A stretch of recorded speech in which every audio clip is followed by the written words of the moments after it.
Hello everyone, welcome to Fix Zone.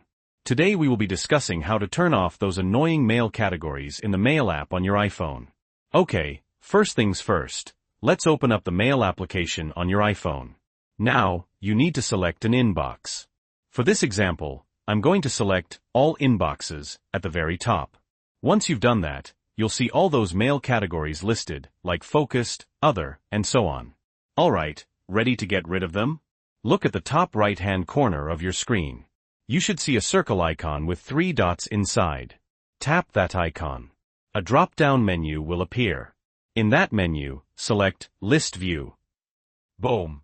The mail categories should disappear, and you'll only see the emails within the inbox you selected. Nice and clean. Now, if you ever want to turn those mail categories back on, maybe you find them useful after all, it's super easy. Just tap that same circle icon with the 3 dots in the top right corner again. In the drop-down menu, this time select Categories. And there you go, they'll reappear, and you can use them just like before. And that's all there is to it. If this video was helpful, please give it a like. And if you have any questions or comments, leave them down below. Don't forget to subscribe to Fix Zone for more iPhone tips and tricks. Thanks for watching.